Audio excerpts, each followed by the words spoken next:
All right, next up is The Color Within, an anime movie, and this is directed by Naoko Yamada.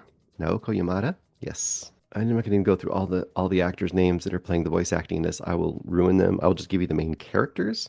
Your main character is Higurashi. She's also go by Totsuko is her first name, but so they'll say Totsu or whatever. They'll shorten it for her a lot of times. And then you have Rui, who is this boy that they meet later.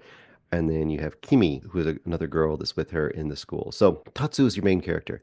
And Tatsu is like it's like a religious Catholic girls' school in Japan. Right out the gate, you have some voiceover from her, and she's talking about how she sees the world in colors. I forget what the term is. Is it synesthesia? I could be wrong. I think there's this thing where you like hear sounds as color, or you somehow you like describe things as color.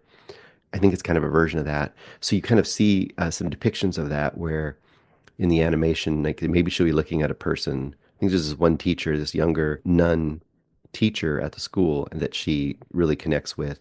And when she sees her, she kind of everything fades away, and you see the teacher as orange colored. And early on, she sees Kimi as this blue, the shade of blue. She kind of has this emotional, like color response to Kimi. And very quickly after that, Kimi basically has to drop out of school. Kimi is kind of troubled and she disappears. And she kind of becomes, Kimi kind of becomes this weird legendary status at the school where it's like, what did she do? Where'd she go? She something terrible thing happened, but she's not at school anymore. And the fact that she's not there is kind of a little bit of a scuttlebutt at the school. And for whatever reason, because Tatsu saw her like colors and whatever, she's kind of obsessed with finding her and figuring out where she went.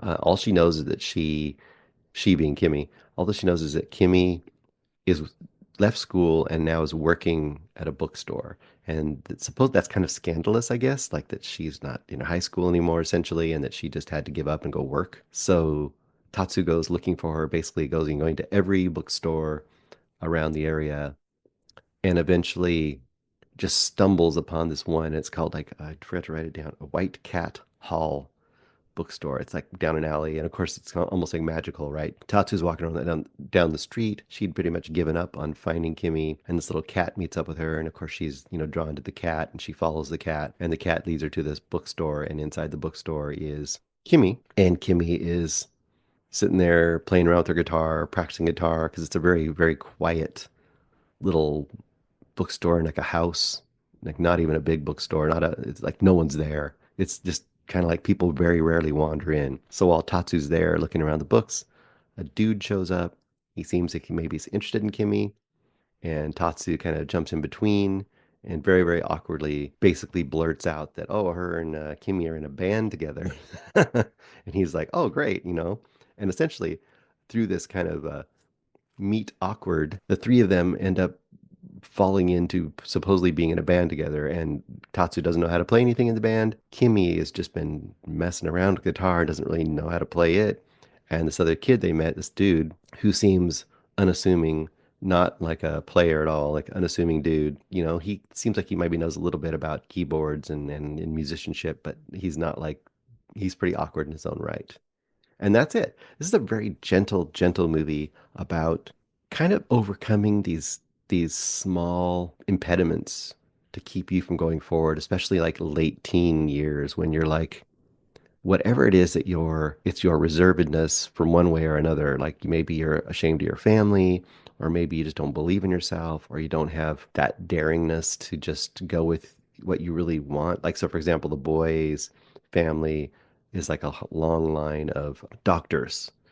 So it's expected he's going to go into medical school, and he's planning on going to medical school, but he is obsessed and in love with music, and has been, messing around with trying to learn how to play different instruments, and he's always had this obsession with music. And the fact that he can't really pursue that is a big impediment kind of on his own feelings of freedom and stuff. And each of them has some version of that. Oh, and of course, when she first meets the boy, he has a color too. So there's this whole thing of like, she's almost will get into a mesmerized state seeing the two of them. And you think at first it's like, well, this is going to be like a triangle. Like she's going to be in love with the boy, and so is Kimi. And who's going to get the boy? And is it going to be and it never plays out like that. It never even gets very romantic at all. which is interesting and refreshing. It's literally these three kids are friends, and it never even comes into play like, well, is maybe the dude is gay. No, maybe. It doesn't really matter in this movie. It's like they are bound by their kind of different versions of awkwardness with the world, and they kind of find themselves united by this kind of love of exploring the music together, and just kind of that's the one place that they're free of whatever their little impediments in life are. It's just, and you probably get the feeling from this. It's a like I said, it's a very gentle movie. The plot is very simple. It's like the three of them are in a band.